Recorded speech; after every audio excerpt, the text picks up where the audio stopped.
प्यारे बच्चों, कैसे हैं आप सब? आप सबको मेरा नमस्कार।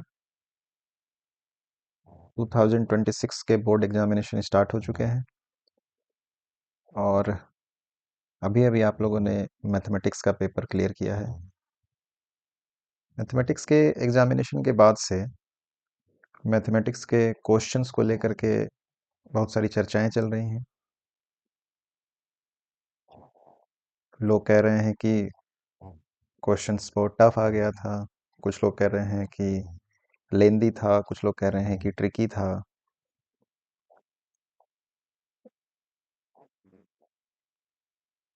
बोर्ड में जो व्यक्ति बैठे हैं या जो टीम बैठी है क्वेश्चंस को बनाने के लिए, वे काफ़ी एक्सपीरियंस्ड होते हैं और बच्चों की साइकोलॉजी को बहुत अच्छी तरीके से समझते हैं।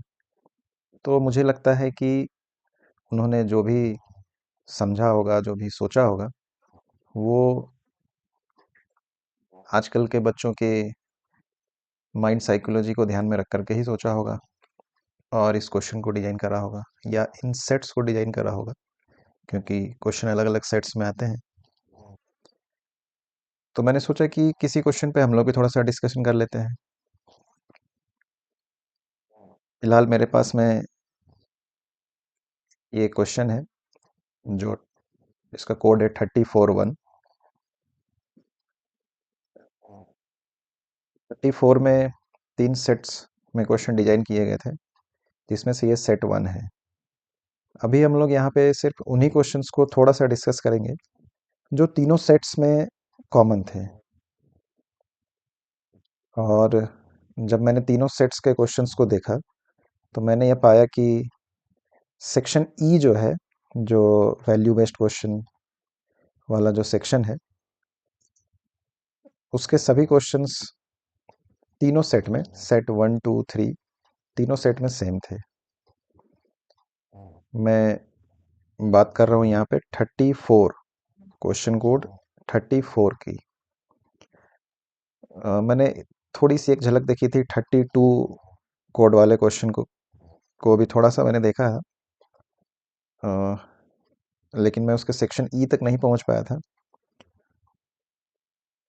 व्यक्तिगत रूप से इन क्वेश्चंस को देखने के बाद में मुझे ये लगता है कि क्वेश्चंस थोड़े से लेंदी थे। और हाँ, ये भी सही है कि कुछ क्वेश्चंस ऐसे ज़रूर है जो थोड़े से ट्रिकी कहे जा सकते हैं, लेकिन मैं यह ज़रूर आशा करूँगा कि आप लोगों के एग्ज़ाम्स अच्छे गए होंगे और आप सब कोई बहुत अच्छे नंबरों से पास करेंगे। तो चलिए हम लोग थोड़ा सा डिस्कस कर लेते हैं सेक्शन ई में आए ये जो 3 क्वेश्चंस हैं, 36, 37 एंड 38, इन तीनों को। ये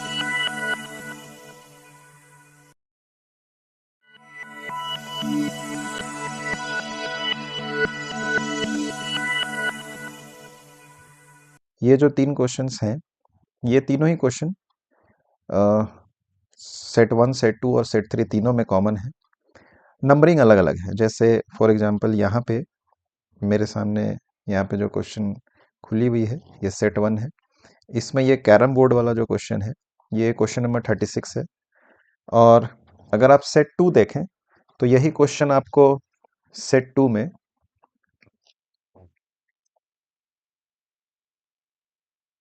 क्वेश्चन नंबर 38, यही क्वेश्चन आपको, अ, अगर आप इसी क्वेश्चन को सेट 2 में देखेंगे तो ये क्वेश्चन सेट 2 में क्वेश्चन नंबर 38 के रूप में है। यानी कि सेट 1 में जो क्वेश्चन 36 में है, सेट 2 में वही क्वेश्चन 38 में है और सेट 3 में सेम क्वेश्चन 38 नंबर पे है।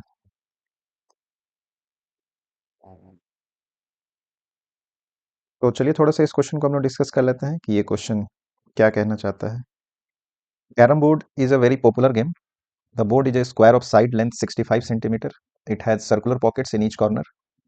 Ansh strikes a disc kept at position P with a striker. The disc hits the boundary of the board at R and goes straight to pocket at corner C. It is given that PS is equal to 9 centimeter, PQ is equal to 35 centimeter, BR is equal to X, PRQ is equal to alpha, and CRB is equal to theta. Based on the above information, answer the following questions.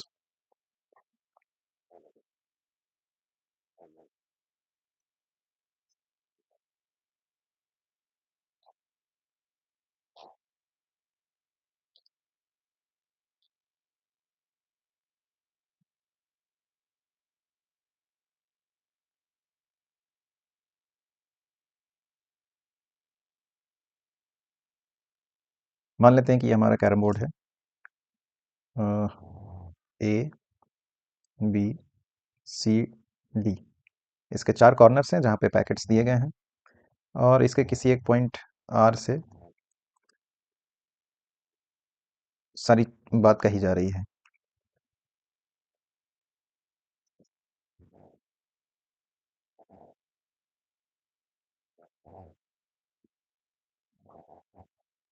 ये diagram हमें question में provide किया गया है। ये point P है जहाँ से स्ट्राइक लिया गया है, वो आर पे जाकर के बाउंड्री पे स्ट्राइक करता है और सीधा जाकर के सी पे पैकेट हो जाता है। और यहाँ पे एक टी पॉइंट है जो परपेंडिकुलर है ऑब्वियसली ए बी पर एट पॉइंट आर, और पी की जो डिस्टेंस है वो ए बी साइड के किसी एक पॉइंट क्यू से, जहाँ पे ये परपेंडिकुलर है, क्यू से 35 सेंटीमीटर पे है, और पी जो कि ए डी के एक पॉइंट एस, ऑब्वियसली यहाँ पे ये परपेंडिकुलर है, से 9 सेंटीमीटर के डिस्टेंस पर है। और ये एंगल अल्फा है और ये एंगल बीटा है, सॉरी ये एंगल थीटा है। Okay, and this one is given 65 centimetre. ठीक है, इसे जरा हटा लें हम लोग।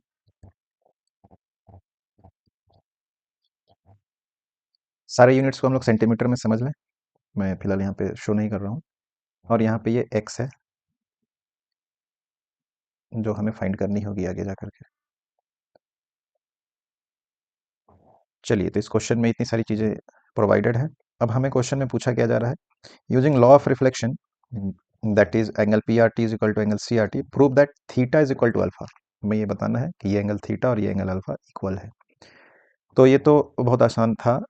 फिजिक्स में हम लोग पढ़ते हैं कि ये, क्योंकि ये नॉर्मल है इस पॉइंट पे, अगर हम इसे पॉइंट ऑफ इंसिडेंस मान लें और इसे अगर हम इंसिडेंट रे मान लें और ये रिफ्लेक्टेड रे हो जाए, तो ये एंगल ऑफ इंसिडेंस होगा और ये एंगल ऑफ रिफ्लेक्शन होगा। इसे हम एंगल ऑफ इंसिडेंस आई समझ लें और इसे हम एंगल ऑफ रिफ्लेक्शन आर समझ लें। ओके, मैं इसे अलग कलर से कर देता हूँ।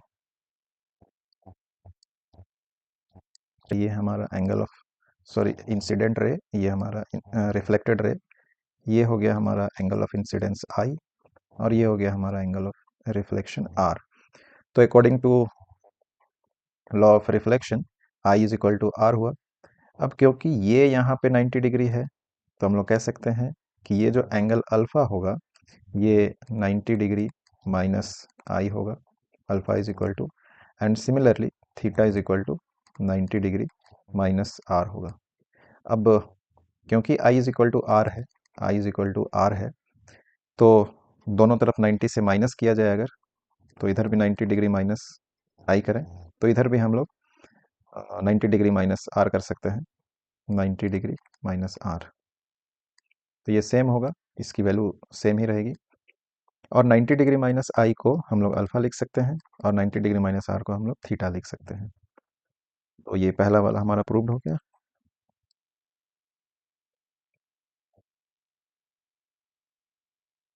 ये था हमारा पहला number.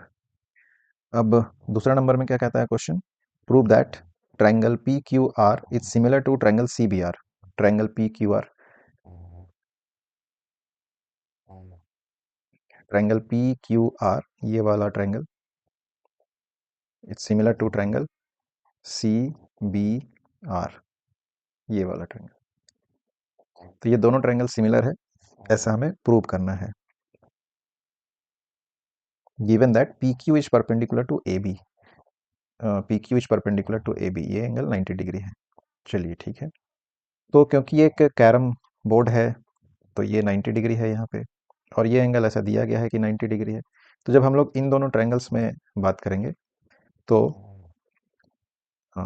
In triangle P Q R and triangle C B R, जब हम लोग इन दोनों ट्रायंगल्स में बात करेंगे तो angle Q is equal to angle B is equal to 90 degree and alpha is equal to theta. ये हम लोग इक्वेशन 1 से कह सकते हैं।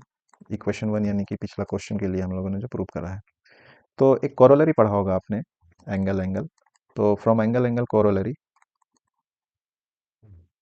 Triangle P Q R it's similar to triangle C B are.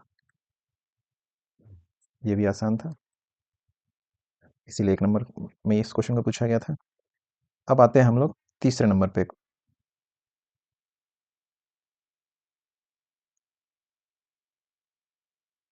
Third number में हम लोगों से पूछा जा रहा है find the value of x using similarity of triangles.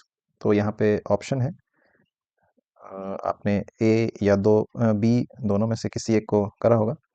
मुझे लगता है कि ज़्यादातर बच्चों ने ए को अटेम्प्ट लिया होगा। तो चलिए हम लोग दोनों को ही करके देखेंगे कि ए को कैसे बनाया जा सकता था या बनाया जा सकता है, और बी को कैसे बनाया जा सकता था या बनाया जा सकता है। तो find the value of x, x की वैल्यू निकालनी है।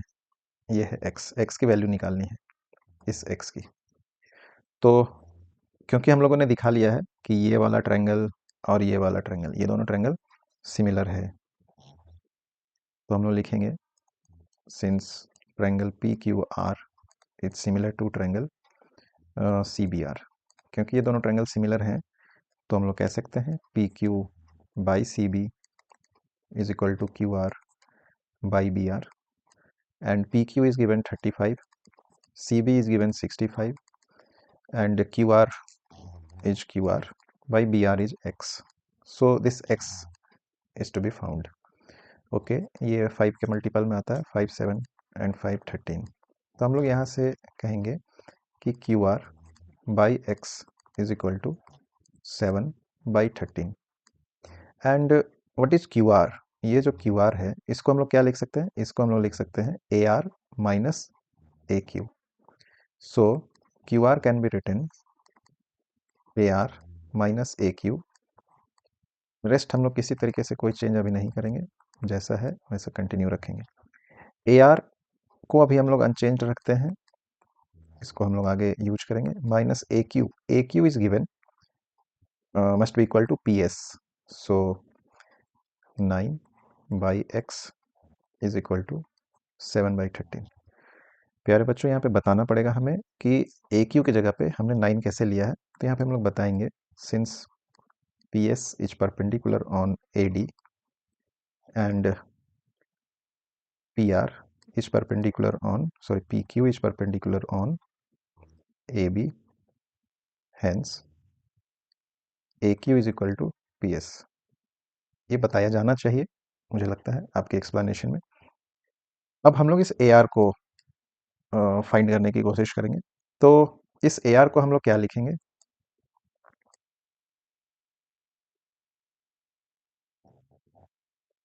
इस AR को लिखने के लिए हम लोग इसको यूज करेंगे, AB को।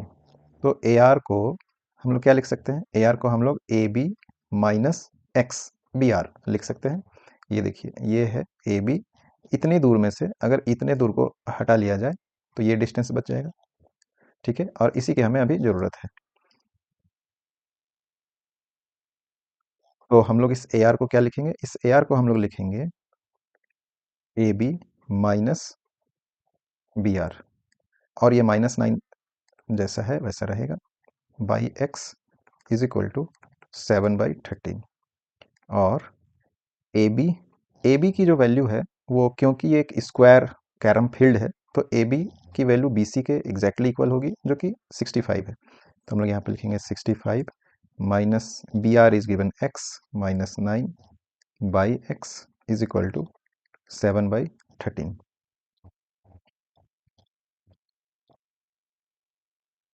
तो यहाँ पे इससे भी जरा हम लोग एक्सप्लेन कर दें, since A B is equal to B C.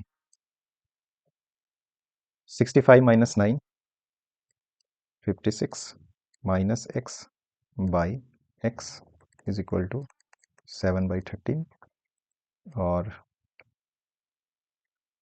13 into 56 minus X is equal to 7x, और 13 × 56 8, 72, 728 minus 13x is equal to 7x, और 728 is equal to 7x plus 13x, और 20x इज इक्वल टू 728।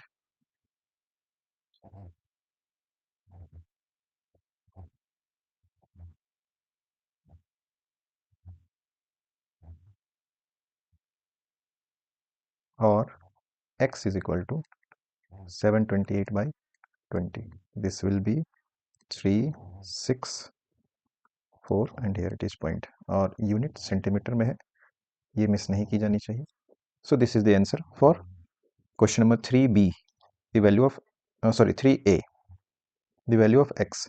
इसी में एक option था आपके बनाने के लिए क्वेश्चन नंबर बी के रूप में, if area of triangle P Q R by area of triangle C B R is equal to P Q square by C B square, then find the value of X. तो चलिए देखते हैं कि इस question के लिए हम लोग कैसे अटेम्प्ट लेंगे।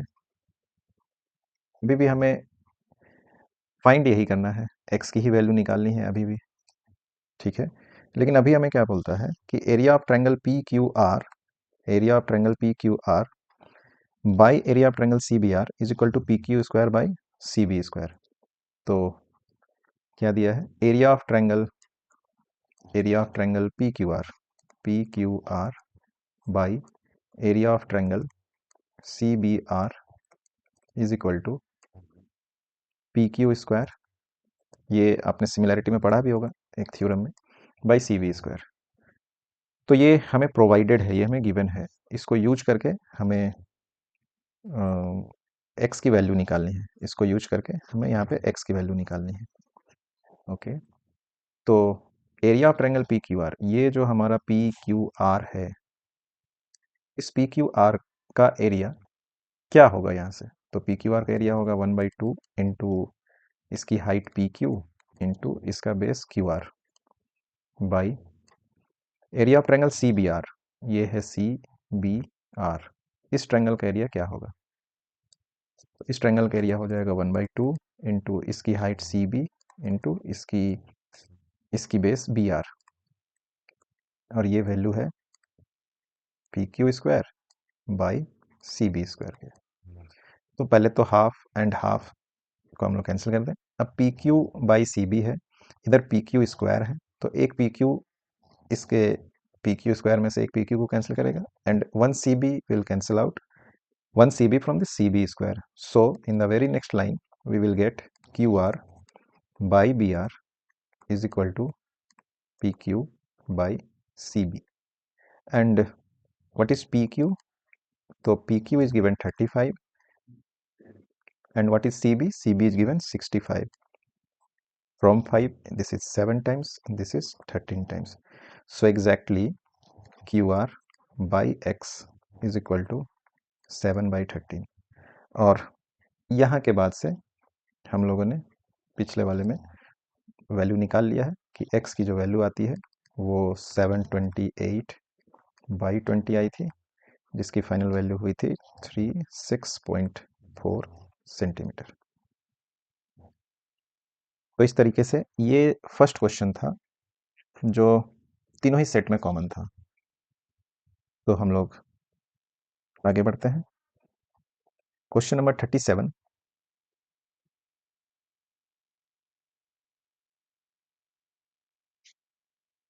क्वेश्चन नंबर 37 सेट 2 में 36 और सेट 3 में भी 36 में क्वेश्चन पूछा गया, सेम क्वेश्चन।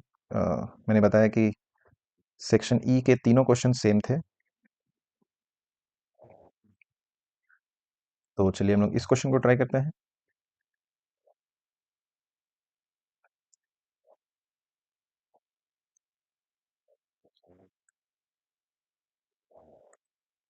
तो ये जो क्वेश्चन है, इस क्वेश्चन में एक स्क्वायर यहाँ पे है इस तरीके से,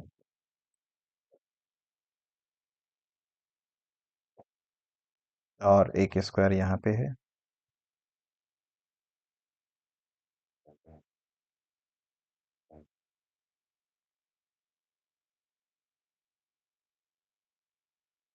और एक स्क्वायर यहाँ पे है।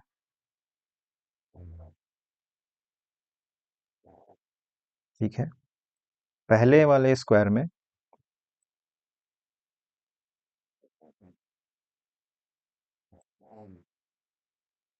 पहले वाले स्क्वायर में 4 डॉट्स की बात की जा रही है, 1 2 3 4। तो हम लोग यहाँ पे लिखें फर्स्ट स्क्वायर में 4 डॉट्स हैं।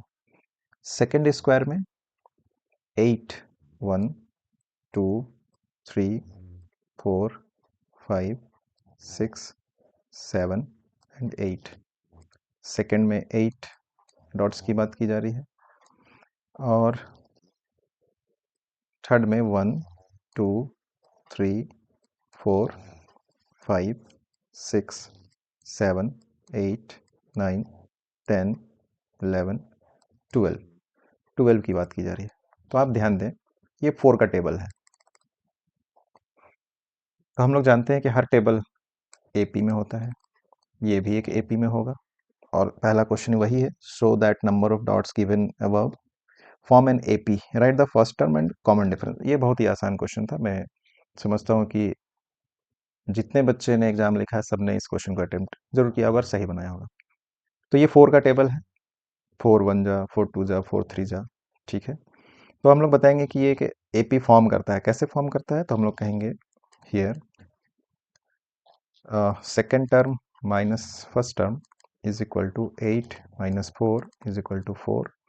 Similarly, third term minus second term is equal to 12 minus 8 is equal to 4. That is T2 minus T1 is equal to T3 minus T2 is equal to 4. Hence, 4, 8, 12 forms an AP. And if it forms an AP, then first term and common difference. First term is equal to 4 and common difference is equal to T2 minus T1 is equal to 8 minus 4 is equal to 4. This is the answer.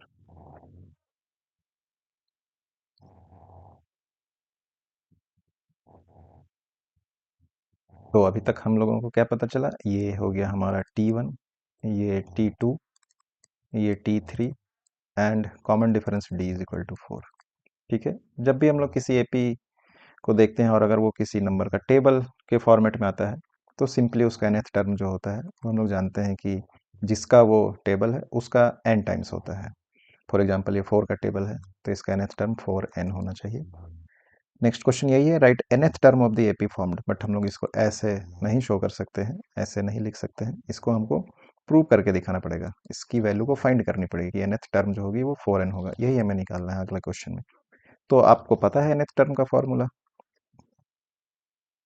Tn is equal to a plus n minus 1 into D into D. A है हमारा 4, A है हमारा 4 plus n minus 1 into sorry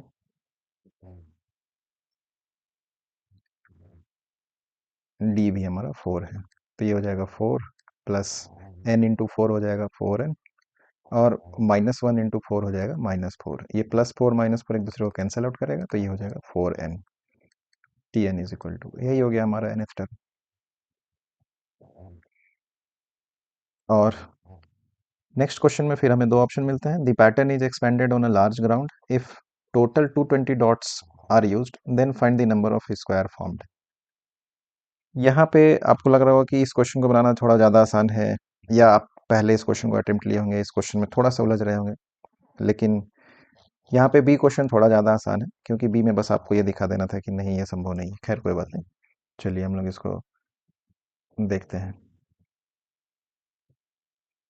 तो पहले हम लोग ए को try करेंगे। इसे, ये क्या कहता है? The pattern is expanded on a large ground if total 220 dots are used then find the number of squares formed.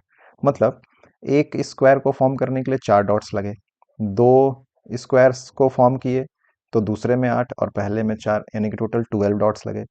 3 square का हमने ये पैटर्न बनाया तो टोटल हमें 24 डॉट्स लगे। तो ऐसे यहाँ पे बोला जा रहा है कि 220 डॉट्स को यूज किया गया है। तो कितने स्क्वायर फॉर्म हुए, यानी कि आपको सम दिया जा रहा है डॉट्स का, तो आपको बताना है कि नंबर ऑफ टर्म्स क्या होंगे। ये हमारा नंबर ऑफ टर्म्स के रूप में यूज हो रहा है। This is first term, this is second term, this is third term. देखिए आप, फर्स्ट टर्म में 4 डॉट्स आए हैं, सेकेंड टर्म में 8 डॉट्स आए हैं, और थर्ड टर्म में 12 वैल्यू है। तो these squares are nothing but the terms of the AP, and these are the numbers elements of the terms. So here it is provided that Sn is equal to 220. तो प्यारे बच्चों, आपको तो पता है कि Sn का फॉर्मूला क्या होता है। Sn is equal to n/2 into 2a plus n-1 into d। तो बस इसी फॉर्मूला पे लगा लेना था। Sn की वैल्यू हमें दी गई है 220, तो हम लोग यहाँ पे लिखेंगे 220 is equal to n/2, n is to be found, n की ही वैल्यू पूछी जा रही है, 2 into a की वैल्यू 4 है, प्लस n-1 इंटू d की भी वैल्यू 4 है, इज इक्वल टू, ये 2 को अगर हम लोग इधर ले आए तो ये 440 हो जाएगा। तो ये हो गया 440 is equal to n into 8, 4 into 2 plus 4 into n, again 4n, and 4 into -1, this is -4।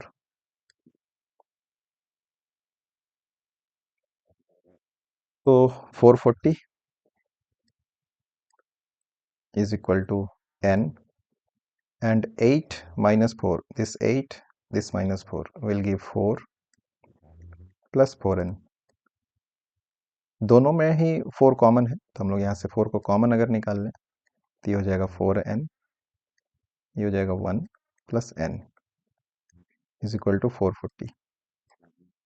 अब इस 4 से इस 440 को हम लोग कैंसिल आउट करेंगे, तो ये हो जाएगा 110 is equal to n into 1 plus n। ये दो कंजिक्यूटिव टर्म्स हो गए, n एंड n प्लस 1। तो बहुत आसान है, दो कंजिक्यूटिव टर्म्स हैं जिनका प्रोडक्ट 110 के बराबर है, तो ऑब्वियस सी बात है n 10 होगा, क्योंकि n अगर 10 है तो n प्लस 1, 10 प्लस 1 यानी कि 11 हो जाएगा। 10 इंटू 11 110 हो गया। आप इसे सॉल्व करके दिखाएंगे, तो सॉल्व करके हम लोग अगर दिखाएंगे तो ये हो जाएगा 110 is equal to n plus n square, और n square plus n minus 110 is equal to 0। अब ये क्वाड्रेटिक इक्वेशन में आ गया, आप इसे जैसे चाहें वैसे एक्सपैंड कर सकते हैं, फैक्टराइज कर सकते हैं, इसकी वैल्यू n की वैल्यू निकाल सकते हैं। फॉर एग्जांपल अगर हम लोग इसको फैक्टराइजेशन मेथड से करेंगे तो ये हो जाना चाहिए प्लस 10 माइनस में, sorry,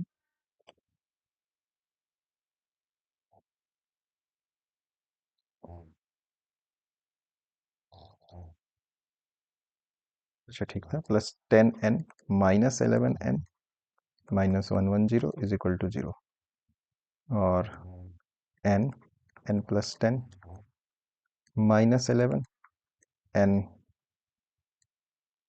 plus 10 is equal to 0, और n प्लस 10 इज कॉमन। एक मिनट, यहाँ पे प्लस n लाना है, तो ये वाला चीज माइनस में होगा और ये वाला चीज प्लस में होगा, सॉरी, ये माइनस में, ये प्लस होगा, तो ये ठीक है, यहाँ पे प्लस होगा, यहाँ पे माइनस है, n minus 10 is common, so first term में n एंड सेकेंड टर्म में प्लस 11 इज इक्वल टू 0, और either n minus 10 is equal to 0 और n plus 11 is equal to 0. Rest you know better that this gives n is equal to 10, n is equal to minus 11. This is not possible. Why? Number of terms cannot be negative. So n is equal to 10. So the number of squares must be 10. और इसी का ये जो B number question है, ये क्या बोलता है, is it possible to complete n number of squares using 100 dots, if yes then find the value of n। तो यहाँ पे ये पूछा जा रहा है कि क्या ये संभव है कि 100 डॉट्स को यूज करके हम लोग n नंबर ऑफ स्क्वायर को क्रिएट कर सकें। अगर संभव है तो n की वैल्यू बतानी है। तो अब हमें S N is equal to दिया जा रहा है 100। तो चलिए हम लोग ट्राई करते हैं कि क्या एस एन पे ये एप्लीकेबल है। Same formula will be used, S N is equal to n/2 into 2a plus n minus 1 into d. Sn is 100 is equal to n by 2, 2 into a is 4 plus n minus 1 into 4, or 2 will be multiplied with 100, so it will be 200. 200 is equal to n into 8 plus 4n minus 4. 4 will be multiplied with n minus 1 as in our previous a question we had done. So this is n. 8 minus 4 is 4, so this is 4 plus 4n, and now क्योंकि आपको आगे पता ही है तो हम लोग 4 को common निकाल लिए हैं, तो 1 प्लस n जैसा हम लोगों ने पिछले क्वेश्चन में किया था इज 200, एंड इस 4 से अगर हम लोग इस 4 को अगर हम लोग इधर लेकर आए, दोनों तरफ 4 से डिवाइड करें, तो ये हो जाएगा 4 5 20, 50 is equal to n into 1 plus n। तो अब ये यहाँ पे अगेन एक क्वाड्रेटिक इक्वेशन फॉर्म करता है, 50 is equal to n plus n square, और n square plus n minus 50 is equal to 0। अब आप यहाँ पे n की वैल्यू निकालें, तो चलिए देखते हैं। n is equal to minus B, यानी कि -1 plus minus B square minus 4ac, फिलहाल हम लोग यहाँ पे d रखें, स्पेस थोड़ा कम है, बाई 2a यानी कि 2। तो चलिए इसे हम लोग सॉल्व करते हैं। Is equal to -1 plus minus d is B square minus 4, a is 1 and c is minus 50 by 2a, -1 plus minus 1, this minus and this minus will be plus, 4 into 50 is 200 by 2. This is equal to -1 plus minus 201 by 2. Now 201, what will be the value of 201? 201, इसकी अगर हम लोग square root निकालें तो इसकी value क्या होगी? चलिए ट्राई करते हैं। 1 1, इसे हम लोग दूसरे हिंग से करते हैं।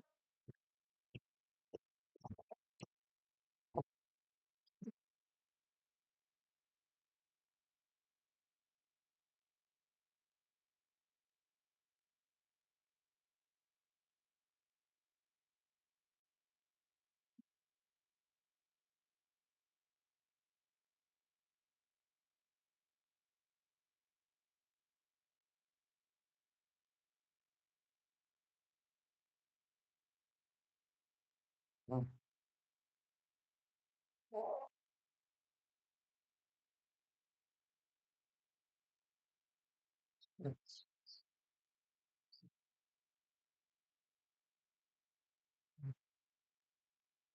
14.1 आगे और भी कुछ वैल्यू आएगा, बट फिलहाल हम लोग 14.1 लेकर के चलते हैं। चलिए तो देखते हैं कि 14.1 की वैल्यू पे क्या होता है। 14.1 के वैल्यू पे क्या होता है? तो 14.1 के वैल्यू पे ये हो जाएगा -1 प्लस माइनस 14.1 बाई 2।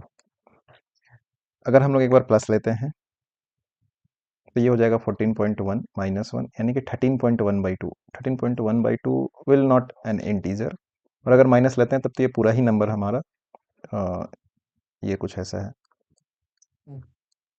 ये कुछ ऐसा है, तो ये पूरा ही नंबर हमारा माइनस में आ जाएगा, जो कि नंबर ऑफ टर्म्स के लिए एप्लीकेबल नहीं है। तो इसका मतलब है कि हमें एक इंटीग्रल वैल्यू यहाँ पे नहीं मिलने वाली है। तो this is not an integer. Since this is not an integer, hence the number of dots 100 is not possible.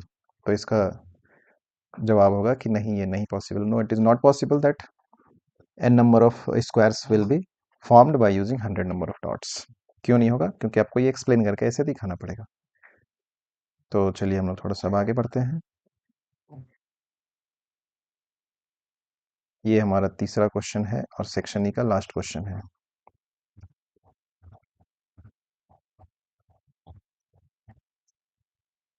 Observe the map of Jaipur city placed on a Cartesian plane taking Rambagh palace as origin. The location of some places are given below.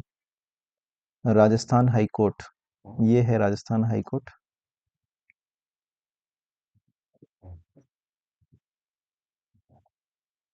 And Birla Mandir, Hira बाग, अमर जवान ज्योति। ये जो question number 38 है, ये set 1 में 38 number पे है, set 2 में 37 number पे है और सेट 3 में भी 37 नंबर पे है। तो चलिए हम लोग इस क्वेश्चन को देखते हैं कि इस क्वेश्चन को हम लोग कैसे सॉल्व कर सकते हैं। क्या पूछा जा रहा है इस क्वेश्चन में? Based on the above answer the following question. Advocate Rihana stays at Hirabagh. How much distance she has to cover daily to go to the court and coming back home? Okay.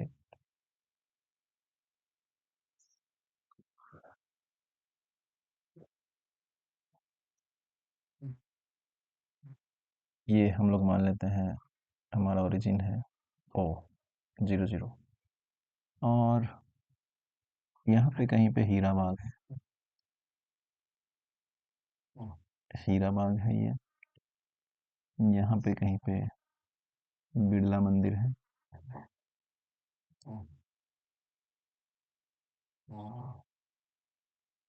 यहाँ पे हाई कोर्ट है,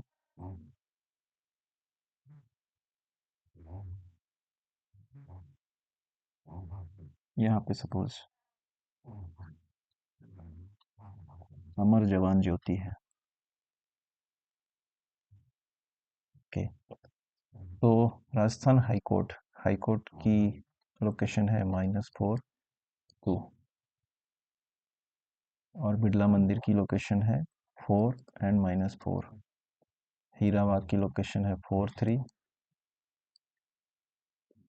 and this is -5 -2।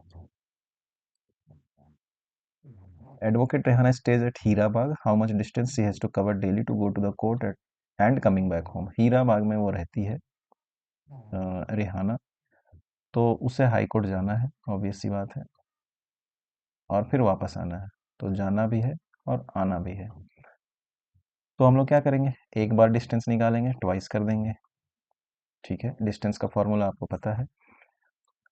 मान लेते हैं कि ये distance d है एक तरफ से, तो d is equal to square root of x1 माइनस x2 या x2 माइनस x1 का होल स्क्वायर। तो फॉर एग्जांपल इसे अगर हम लोग x2 मान लें और y2 मान लें, इसे हम लोग x1 मान लें और y1 मान लें, तो ये हो जाएगा x2 माइनस x1 यानी कि 4 प्लस 4, क्यों प्लस हुआ, क्योंकि यहाँ पर भी माइनस है, का स्क्वायर प्लस 3 माइनस 2 का स्क्वायर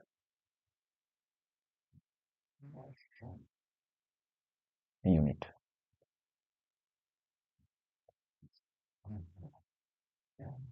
तो ये हो जाएगा 864 plus 1, this is square root of 65 unit.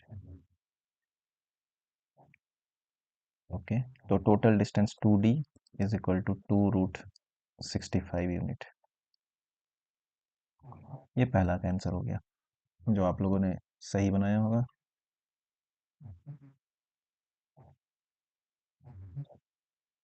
Second question है, there is a crossing on X axis which divides AD in a certain ratio, find the ratio. AD point A is Rajasthan high court, this one is A, point B is Birla Mandir, this one is B, Hirabagh is C and this is D. Okay, तो AD जो है x axis को, AD जो है x axis को यहाँ पे suppose एक पॉइंट एम पे बाइसेक्ट सॉरी इंटरसेक्ट करती है, कट करती है। इस पॉइंट का हमें कोऑर्डिनेट्स पता करना होगा। इस पॉइंट का कोऑर्डिनेट्स x का क्या वैल्यू है अभी हमें नहीं पता है, तो हम लोग x को x ही मान लेते हैं। y इस पॉइंट का कंफर्म है, y 0, तो y 0। तो हम लोग यहाँ पे वैल्यू निकालेंगे am/md इज इक्वल टू, जैसा तरीका है k:1 में कंसिडर करेंगे, और y के लिए हम लोग वैल्यू यूज करेंगे। तो y का जो हमारा फॉर्मूला है y2 is -2 plus my2 plus ny1, n is 1 1, y1 is 2 2 by k plus 1. And what is y? Y is 0 here. So 0 is equal to -2k plus 2 by k plus 1. And k plus 1 will come to this side, multiplied with 0 will give 0. So this is -2k plus 2 is equal to 0. और -2k को इस side में अगर हम लोग लेकर के आए तो ये +2k हो जाएगा। सो 2k इज इक्वल टू 2 और k इज इक्वल टू 2/2 यानी कि 1। Hence the ratio k:1 is equal to 1:1, यानी कि बाइसेक्ट कर रहा है, ये और ये दोनों सेम है। तो ये हमारा सेकंड वाला था। थर्ड का ए नंबर में है, is Birla Mandir equidistant from Hirabagh and Amar Jawan Jyoti, justify your answer. Birla Mandir, this one is Birla Mandir, is equidistant from Hirabagh and Amar Jawan Jyoti. क्या ये डिस्टेंस और ये डिस्टेंस सेम है, ये हम लोगों से पूछा जा रहा है। तो हमें पता करना है कि ये डिस्टेंस और ये डिस्टेंस क्या है। तो ये कैसे पता करेंगे? तो डिस्टेंस फॉर्मूला आपको पता है, डिस्टेंस फॉर्मूला यूज करेंगे, अप्लाई करेंगे, और हम लोग देखेंगे अगर दोनों की वैल्यू सेम आ जाती है तो हम लोग कहेंगे कि हाँ इक्वी डिस्टेंट है, और अगर दोनों की वैल्यू सेम नहीं आती है तो हम लोग कहेंगे कि नहीं, ये इक्वी डिस्टेंट नहीं है। तो चलिए फाइंड करके देखते हैं कि क्या होता है। तो हम लोग पहले देखते हैं, इस पॉइंट का नाम डी है, डी। तो B D is equal to square root of 4 + 5 square x1 - x2 square या x2 - x1 square plus y2 -4, ये -4 ही है ना? हाँ, ये -4 ही है। और ये कितना है? ये -2 है। ओके, तो -4 + 2 square is equal to 9 square 81। ये 4 2 -2 square is 4, so +4, this is square root of 85, 17/5 ऐसे ही रहेगा ये। And C B, what is C B? C B is equal to, ये 4 3 है, ये 4 3 है। तो C B is equal to 4 - 4 is 0, एंड ये इधर से करते हैं, 4 - 4 is 0, and 3 + 4, 3 + 4 is 7, 7 square, 7 square is 49। So 7, it is 7. So we are seeing that square root of 85 and 7 are not equal. So we say that since BD is not equal to CB, hence the point Bidla Mandir is not equidistant from Hira Bagh and Amar Jawan Jyoti. और इसी का option B अगर आपने attempt लिया है तो वो क्या कहता है, using section formula show that points A, O and B are not collinear. A, O and B,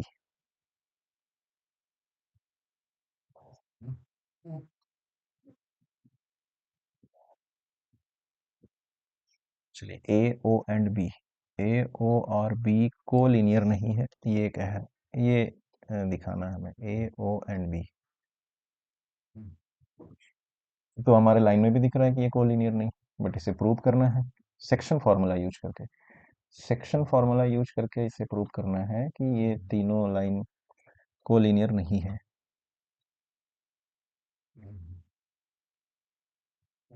तो चलिए पहले हम लोग ये मानते हैं कि ये कोलिनियर है। तो अगर ये कोलिनियर है तो ये बी पॉइंट यहाँ होगा, जिसकी कोऑर्डिनेट्स होगी 4 एंड -4। तो ये इसे किसी एक रेशियो में डिवाइड करेगा, जो कि मान लेते हैं k:1 होगा।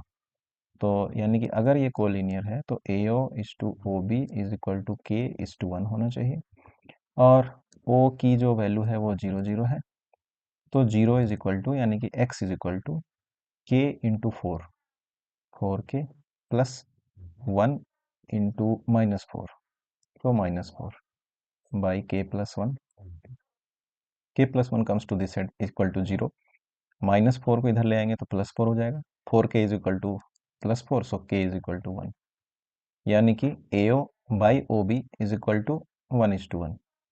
ठीक है, ये तो हुआ X के पॉइंट ऑफ व्यू से। Y के पॉइंट ऑफ व्यू से क्या होगा? तो Y के पॉइंट ऑफ व्यू से ये हो जाएगा 0 इज इक्वल टू, ये है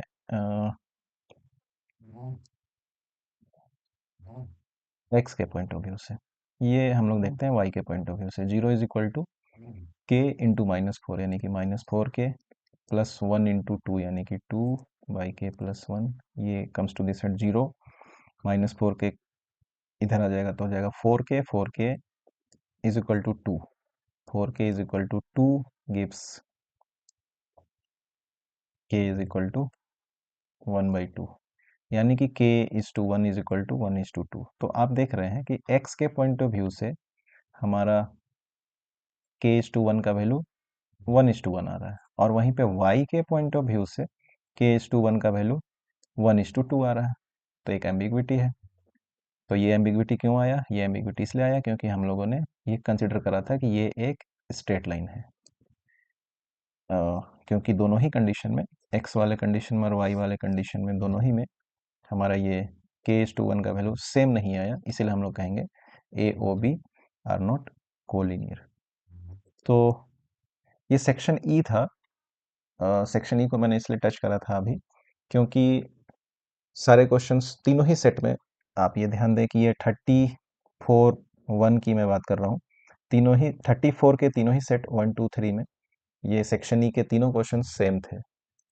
तो अभी मैं समझता हूँ कि पहले मैं ये देख लूँ कि जो भी कॉमन क्वेश्चंस हैं पहले हम लोग उनको देख लेते हैं कि उनको कैसे सॉल्व कर सकते हैं, और मुझे उम्मीद है कि आपने जिस भी तरीके से सॉल्व किया होगा वो सही होगा, क्योंकि आपने इसके लिए पूरी साल मेहनत करी है। तो मेरी बेस्ट विशेस हैं आपके साथ, आप बहुत अच्छे नंबरों से पास हों। अगले वीडियो में हम लोग किसी दूसरे सेक्शन के कॉमन क्वेश्चंस को करेंगे। Thank you. आगे की तैयारी के लिए आपको मेरी बहुत सारी शुभकामनाएं।